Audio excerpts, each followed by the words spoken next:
Actor. My starting was with साडा हक and धीरे धीरे जैसे जैसे जर्नी गया है आगे, मेरा ओवरऑल बहुत अच्छा एक्सपीरियंस रहा है. 2017 में मुझे याद है, मैं एक ऐसी फिल्म ढूंढ रही थी जहाँ पे मुझे अपने आप को प्रूव करने का चांस मिले. बिकॉज स्टार्टिंग में जो आई थिंक 2012 में सिनेमा इतना ग्रो भी नहीं हुआ था, वो स्टार्टिंग फेज था. पर 2017 में जब मेरा बस हो गया था, यार कोई तो चांस दे दो, कैसे भी बस मुझे एक चांस मिले और मैं हैमर बीट करूं कि यार मुझे काम आता है. तो वो चांस मुझे मिला था क्षितिज सर के साथ ड्यूरिंग वेक पर आता चलिया. And I am still grateful. जब मैंने रिदम बॉयज के साथ काम किया, लाइक इतना कोई बड़ा प्रोजेक्ट तब मैंने किया नहीं हुआ था. और सडनली आपको पता चलता है आपकी फिल्म में बीनू पाजी हैं, अमरिंदर पाजी हैं, तो आप कैसे करोगे. एंड वो बहुत मुश्किल फेज था, but I am still grateful कि उन्होंने मुझ पे ट्रस्ट किया. एंड उसके बाद से मेरे जितने भी एक्सपीरियंसेस हैं वो एक फैमिली की तरह ही हो गया. जैसे दादू विजय अरोड़ा सर, उनके साथ भी बहुत अच्छा बॉन्ड है. जगदीप सर के साथ मुझे काम करना था, मुझे मोह में चांस मिली. अंबर पाजी के साथ लॉन्ग लाची, नीरू मैम को मिलके during Laung Laachi was a very good experience, बहुत अच्छा था. So it is always nice. Working with Sonam during Guddiyan Patole was like, it was unbelievable कि I am taking those baby steps. But overall हर एक journey पे बहुत अच्छा experience रहा है. तो आज मुझे लगता है कि it is extended family for me. ਸੋ ਜੇ ਦਾਦੂ ਵਿਜੇ ਅਰੋੜਾ ਉਹਨਾਂ ਦੀ ਗੱਲ ਕੀਤੀ ਜਾਵੇ ਤਾਂ ਮੈਨੂੰ ਵੀ ਪਰਸਨਲੀ ਉਹਨਾਂ ਦਾ ਕੰਮ ਜਿਹੜਾ ਹੈ ਇੱਕ ਪੂਰਾ ਓਵਰਆਲ ਪੈਕੇਜ ਜਿਹਦੇ ਵਿੱਚ ਉਹ ਡਾਇਰੈਕਟਰ ਔਰ ਆਪਣੀ ਸਾਰੀ ਟੀਮ ਦਾ ਉਹਨਾਂ ਦਾ ਕੰਮ ਜਿਹੜਾ ਔਨ ਸਕਰੀਨ ਦਿਸਦਾ ਹੈ. ਸੋ ਮੈਨੂੰ ਲੱਗਦਾ ਕਿ ਇਸ ਟਾਈਮ ਉਹ ਪੰਜਾਬੀ ਫਿਲਮ ਇੰਡਸਟਰੀ ਦੇ ਸਭ ਤੋਂ ਰਿਪਿਊਟਡ ਔਰ ਕਹਿ ਲਓ ਰਿਸਪੈਕਟਫੁਲ ਪਰਸਨ ਔਰ ਡਾਇਰੈਕਟਰ ਨੇ. ਸੋ ਤੁਸੀਂ ਉਹਨਾਂ ਦੇ ਨਾਲ ਵੀ ਕੰਮ ਕੀਤਾ ਹੈ. ਸੋ ਕਿਸ ਤਰ੍ਹਾਂ ਦਾ ਐਕਸਪੀਰੀਅੰਸ ਸਮ ਹੋ, ਮਤਲਬ ਕੁਝ ਡਿਫਰੈਂਟ ਦੂਸਰੇ ਡਾਇਰੈਕਟਰਸ ਦੇ ਨਾਲੋਂ ਜੋ ਤੁਸੀਂ ਫੀਲ ਕੀਤਾ, ਜਾਂ ਉਹਨਾਂ ਦਾ ਪ੍ਰੋਸੈਸ, ਮਤਲਬ ਇੱਕ ਹੁੰਦਾ ਹੈ ਨਾ ਕਿ ਪ੍ਰੀ ਪ੍ਰੋਡਕਸ਼ਨ ਜਿਹੜਾ ਕਿ ਜੋ ਮੈਨੂੰ ਲੱਗਦਾ ਹੁੰਦਾ ਕਿ ਸਾਡੀ ਇੰਡਸਟਰੀ 'ਚ ਬਹੁਤ ਸਾਰਿਆਂ ਮਤਲਬ ਸੈਟਸ ਤੇ ਨਹੀਂ ਹੁੰਦਾ. ਸੋ ਦਾਦੂ ਸਰ ਨਾਲ ਉਹ ਕੰਮ ਕਰਨ ਦਾ ਐਕਸਪੀਰੀਅੰਸ ਪ੍ਰੀ ਪ੍ਰੋਡਕਸ਼ਨ 'ਚ ਉਹ ਕਿਸ ਤਰ੍ਹਾਂ ਦਾ, ਮਤਲਬ ਪਹਿਲਾਂ ਹੀ ਮੈਨੇਜ ਕਰ ਲੈਂਦੇ ਨੇ ਜਿਸ ਕਰਕੇ ਉਹਨਾਂ ਦੇ ਸੈੱਟ ਤੇ ਉਸ ਤਰ੍ਹਾਂ ਦੀ ਹੌਚ ਪੌਚ ਮਤਲਬ ਮੈਨੂੰ ਲੱਗਦਾ ਹੁੰਦਾ ਕਿ नहीं है. जब आपके रूट स्ट्रॉन्ग होते हैं तो आई थिंक सरफेस लेवल के ऊपर सब कुछ स्मूथ ही जाता है. ऑफ कोर्स इतनी सारी चेन्स इन्वॉल्व है तो लास्ट मिनट हैसल ज़रूर रहता है, which I think is normal. But दादू के साथ ये रहता है कि प्री प्रोडक्शन में ना, मुझे आज भी याद है, कोई भी फिल्म शुरू होती है ना, वो सुबह 8 बजे फ़ोन करेंगे, निताशा काम शुरू हुआ. Because Dadu he is a early riser, तो वो सुबह से हम लोग काम शुरू करते हैं, 9-10 बजे तक काम ऑलमोस्ट डन होता है. एंड हमारा प्री प्रोडक्शन बहुत पर्टिकुलर, पूरी लुक टेस्ट, एक एक कैरेक्टर की स्पेक्स देना है नहीं. और उनका बेस्ट वे पता है क्या है, वो मुझसे पूछेंगे तुझे लगता है ऐसे ये देना चाहिए, एंड आई एम लाइक हाँ जी दादू बिल्कुल. तो वो आइडियाज़ आपको देते हैं पर वो बिल्कुल शो भी नहीं करते हैं कि it is his thing. And इतना कुछ ग्रैब करने को मिलता है. कलर सेंस, मुझे आज भी याद है, एक टेक्निकल पॉइंट है, ही टोल्ड मी, जब बहुत सारे कलर्स हो बीच में कहीं ना कहीं ब्लैक या डीपर शेड डाल दो तो वो अच्छा लगेगा. तो मैंने ना वो चीज़ें उनसे पिक करी हुई हैं कि मुझे जहाँ पे भी लगता है मैं सीख सकती हूँ ना, आई ग्रैब फ्रॉम हिम. उनकी नॉलेज बहुत अच्छी है, उनका experience is too much, it's very nice.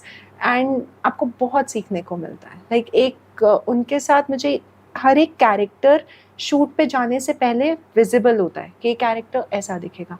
I remember कली जोटा के 3 शेड्यूल्स थे. हर एक शेड्यूल में ऐसा लगता था एक नई फिल्म शुरू हो रही है. नीरू मैम के लुक टेस्ट क्या करना है, कॉलेज की लुक अलग होगी, प्रोफेशनल अलग होगा, फिर उनका ओल्ड एज अलग होगा. सरताज सर के 3 बार लुक टेस्ट हुई हैं. We wanted over size and I am sure Sartaj sir का कहने का मन होगा दादू को कि दादू आर यू श्योर ये कर लेगी. बिकॉज मैं 4 बार उनके घर गई हूँ, ओल्ड एज के लिए भी, कॉलेज लुक के लिए भी. पर वो जब आप सेल थ्रू करते हो फिर दादू मुझे फ़ोन करके बोलते हैं साशा पैनिक मत कर, आराम से कर, जो तेरे को ठीक लगता है वैसे कर. And then I am like हाँ जी ओके. सो वो एक प्रोसेस ना, एक अंडरस्टैंडिंग लेवल ही अलग बन जाता है. सो pre work is most important. And उनके साथ एक लर्निंग एक्सपीरियंस बहुत अच्छा है, एक कंफर्ट जोन बन जाता है after doing so many films. It's always nice when he also starts understanding. उन्हें पता है अभी से समझाना पड़ेगा भी, बट we'll sail through. ਮਤਲਬ ਇਹ ਕੰਮ ਕਰਕੇ ਜਦੋਂ ਇੰਨਾ ਪ੍ਰੋਫੈਸ਼ਨਲੀ ਔਰ ਇੰਨੇ ਮਤਲਬ ਐਕਸਪੀਰੀਅੰਸ ਬੰਦੇ ਨਾਲ ਕੰਮ ਕਰਕੇ ਦੈਨ ਫਿਰ ਤੁਸੀਂ ਕਮ ਬੈਕ ਆਉਂਦੇ ਹੋ ਇੱਕ ਮਤਲਬ ਕਿਉਂਕਿ ਇੰਡਸਟਰੀ ਹੈ, ਫਿਰ ਤੁਹਾਨੂੰ ਕੋਈ ਹੋਰ ਕੰਮ ਆਇਆ जिथे मतलब प्री प्रोडक्शन नहीं है, स्क्रिप्ट रेडी नहीं है, उसका और भी मजा है so बिकॉज मैंने जहानाबाद किया था, I am sorry I am interrupting, मैंने 10 दिन में मुझे कॉस्ट्यूम्स बनाने थे। वो कॉस्ट्यूम सिर्फ इसलिए बन पाए क्योंकि मैंने अनप्लान्ड वे में काम किया हुआ है, और वो अनप्लान्ड काम भी अच्छा निकला है।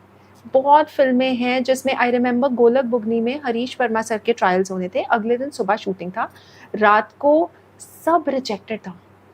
इन द सेंस हमें पता नहीं था एग्जैक्टली लुक में करना क्या है, तो उस वे में व्हाट आई डू इज हर एक चीज़ के सैम्पल्स रख लेती हूँ मैं, कुछ तो अच्छा लगेगा, कुछ तो कैरेक्टर को सूट होगा, कैसे वील वर्कआउट, फिर उसके बाद धीरे धीरे हम लोग कॉस्ट्यूम्स बनाते हैं। आई रिमेम्बर मैं अभी ये शूट कर रही थी तो मुझे अंबर पाजी की, आई जस्ट ओवरहर्ड हिम, जो मुझे बहुत अगेन अच्छा लर्निंग एक्सपीरियंस था। ये सर जब हम कहीं बैठे होते हैं ना, दूर से हमें ट्रेन की आवाज़ आती है, अगर हमने ट्रेन देखी नहीं होती ना तो हम इमेजिन करते हैं, धीरे धीरे ट्रेन निकलती है, हमें वो दिखनी शुरू होती है, जैसे ट्रेन क्रॉस करती है हमें पता चलता है अच्छा ये ऐसी होती है ट्रेन, ये कलर है। तो similarly unplanned way is also very nice, और अगर आज मैं इतनी फिल्म्स कर रही हूँ तो उसके पीछे अनप्लान्ड वे का भी एक बहुत बड़ा रोल है, बिकॉज वो आपको प्रिपेयर कर देता है हर एक चीज़ के लिए। अगर आप मुझे रात को बोलोगे सुबह कुछ चाहिए तो आई थिंक आज मैं पैनिक नहीं करूँगी, पर मैं वो कर पाऊँगी, सो उसका एक अलग मज़ा है। आई थिंक चैलेंजेस तो होने ही चाहिए और उसे कवर अप भी करना चाहिए। बट मेरा एक पॉइंट ये है कि जिद्दां ठीक है ये सारा कुछ ਤੁਸੀਂ ਇੱਥੇ ਕੀਤਾ ਪਿਛਲੇ 8-10 ਸਾਲ ਤੋਂ, ਦੈਨ ਫਿਰ ਤੁਸੀਂ ਮੂਵ ਔਨ ਹੁੰਨੇ ਹੋ, ਲਾਸਟ 1.5 ਸਾਲ ਬੰਬੇ ਰਹੇ ਹੋ, ਉੱਥੇ ਬਹੁਤ ਜ਼ਿਆਦਾ ਡਿਫਰੈਂਟ ਹੈ, ਬਹੁਤ ਪ੍ਰੋਫੈਸ਼ਨਲ ਹੈ, ਔਰ ਫਿਰ ਕਮ ਬੈਕ ਤੁਸੀਂ ਪੰਜਾਬੀ ਇੰਡਸਟਰੀ 'ਚ ਕਰਦੇ ਹੋ, ਮਤਲਬ ਫਿਰ ਸੇਮ ਸਿਚੁਏਸ਼ਨਸ, ਫਿਰ ਉਸ ਤਰ੍ਹਾਂ ਦਾ ਮਤਲਬ ਹੈ ਨਾ ਵੇ ਵਰਕ ਦਾ, ਜਿੱਥੇ ਕੁਛ ਪਹਿਲਾਂ ਪ੍ਰੀ ਪਲਾਨ ਨਹੀਂ ਹੈ, ਮਤਲਬ ਸਮ ਟਾਈਮ ਬਹੁਤ ਸਾਰੇ ਕਰਦੇ ਹੈ, ਤਾਂ ਇਹ ਐਡਜਸਟਮੈਂਟ ਜਾਂ ਉਹਦੇ ਵਿੱਚ ਬਹੁਤ ਹੀ ਕਹਿ ਲਓ ਸਮੂਥ ਹੋ ਕੇ ਕੰਮ ਕਰਨਾ ਮਤਲਬ ਥੋੜਾ ਚੈਲੰਜਿੰਗ ਨਹੀਂ ਲੱਗਦਾ, ਜਾਂ ਮਤਲਬ ਤੁਸੀਂ ਈਜ਼ੀਲੀ ਐਡਜਸਟ ਹੋ ਗਏ? नहीं, see Punjabi industry is running in my blood, मैं पंजाबी इंडस्ट्री तो कभी भी नहीं छोड़ने वाली हूँ। Of course I want to grow, जैसी मुझे कुछ अच्छी अपॉर्चुनिटी मिलती है मैं करके फिर वापस आती हूँ, पर अगेन आपके पास 2 ऑप्शन होती है, या रो के कर लो या हंस के कर लो, करना तो है ही है। सो आई थिंक ऑप्शन मेरे पास कुछ है नहीं, मुझे लकीली सपोर्ट बहुत मिलता है। अब इतने सारे प्रोडक्शन हाउसेस के साथ काम करके सबको जानने के बाद मुझे यही लगता है यार फैमिली में भी अप्स एंड डाउन्स होते हैं, और कोई भी जान के तो कुछ भी कंफ्यूजन क्रिएट नहीं करता है। सो जो भी प्रॉब्लम है अगर मुझे भी मना करना है या क्रिब करना है तो फिर मेरी ज़रूरत नहीं है, हम किसी को भी ले सकते हैं, कुछ भी करवा सकते हैं। सो मुझे लगता है अगर मैं हूँ तो मैं उनकी प्रॉब्लम्स को सॉल्व ही करूँ, अपने इनपुट्स ही दूँ। सो मुझे लगता है कि it's nice to be happy, जब आपको अपना काम में मज़ा आता है तो आई थिंक आप कुछ भी सेल थ्रू करने की कोशिश करते ही हो। हाँ, मेरे साथ एक ज़रूर प्रॉब्लम होती है, अगर कोई क्रिब करे तो वो मेरे माइंड में चीज़ बैठ जाती है और फिर मैं भी क्रिबिंग शुरू करती हूँ, फिर मैं बैठ के बोलती हूँ यार निताशा तू ऐसी तो नहीं है, रोना बंद कर, चुपचाप चलो आगे। So then I get back to myself. So ਜੇ ਗੱਲ ਕੀਤੀ ਜਾਵੇ ਜਿਹੜਾ ਕ੍ਰੀਏਟਿਵ ਪ੍ਰੋਸੈਸ ਹੁੰਦਾ ਹੈ, ਦੈਨ ਸਕ੍ਰਿਪਟ ਆਉਂਦੀ ਹੈ, ਤੁਸੀਂ ਉਸਨੂੰ ਪੜ੍ਹਦੇ ਹੋ, ਨਰੇਸ਼ਨਸ ਹੁੰਦੀਆਂ ਹੈ, डायरेक्टर ਦੀ ਇਨਪੁਟਸ ਹੁੰਦੀ ਹੈ, ਔਰ ਪ੍ਰੋਡਿਊਸਰ ਉਹ ਵੀ ਇਨਸਿਸਟ ਕਰਦੇ ਹੈ ਕਿ ਇੰਨਾ ਬਜਟ ਹੈ, ਆ ਕੀਤਾ ਜਾਵੇ। ਸੋ ਇਸ ਸਭ ਦੇ ਵਿੱਚ ਤੁਹਾਡੀ ਆਪਣੀ ਕੋਸ਼ਿਸ਼ ਕਿੰਨੀ ਕੁ ਹੁੰਦੀ ਹੈ? ਮਤਲਬ ਤੁਸੀਂ ਕਦੇ ਇਸ ਤਰੀਕੇ ਨਾਲ ਸੋਚਦੇ ਹੋ ਕਿ ਠੀਕ ਹੈ ਜੋ ਸਾਰਾ ਕੁਝ ਡਿਮਾਂਡ ਹੈ ਉਹ ਕਰਨਾ, ਬਟ ਉਹਦੇ ਵਿੱਚ ਮੈਂ ਇੱਕ ਮਤਲਬ ਕੁਝ ਇਸ ਤਰ੍ਹਾਂ ਦਾ ਕਾਸਟਿਊਮ ਕ੍ਰੀਏਟ ਕਰਾਂ ਜਾਂ ਕੁਝ ਇਸ ਤਰ੍ਹਾਂ ਦਾ ਡਿਜ਼ਾਈਨ ਕਰਾਂ ਜਿਹੜਾ ਕਰੈਕਟਰ ਨੂੰ ਤਾਂ ਸੂਟ ਕਰੇ, ਬਟ ਨਾਲ ਦੀ ਨਾਲ ਉਹ ਟ੍ਰੈਂਡਿੰਗ ਦੇ ਵਿੱਚ ਵੀ ਆ ਜਾਵੇ? मतलब कोशिश तो ये रहती है बीइंग अ क्रिएटिव पर्सन, पर मैं डायरेक्टर्स पर्सन हूँ, जो डायरेक्टर को चाहिए मैं एग्जैक्टली वही देने की कोशिश करती हूँ। बट हाँ, एक सेल्फिश मोटो ज़रूर रहता है कि कैसे आप उसे हल्का सा डिफरेंट कर सकते हो, बट अगेन हाँ वो चीज़ ज़रूर रहती ही है, और आई थिंक वो हर एक को करनी भी चाहिए, बिकॉज आपकी जो स्टडीज़ है वो कहीं ना कहीं आप अगर यूज़ करो। अब आई रिमेंबर रब दा रेडियो 2 के बाद सिमी के कॉस्ट्यूम्स के लिए मेरे पास बहुत क्वेरीज आई थी, बहुत मैसेजेस आए थे। वही चीज़ें हैं जो आपको मोटिवेट करती हैं। आई रिमेंबर गुड्डिया पटोले में सोनम का जो पर्पल सूट था उसकी कॉपीज़ बनी थी, लॉन्ग लाची में नीरू मैम के कॉस्ट्यूम्स की कॉपीज़ बनी थी। तो आई थिंक वो भी एक चीज़ है जो आपको एक किक देती है। एंड आई थिंक हम में से किसी को भी उससे डाइवर्ट नहीं करना चाहिए, एक अपना एलिमेंट ज़रूर, बिकॉज हर एक का अपना एक स्टाइल स्टेटमेंट रहता ही रहता है।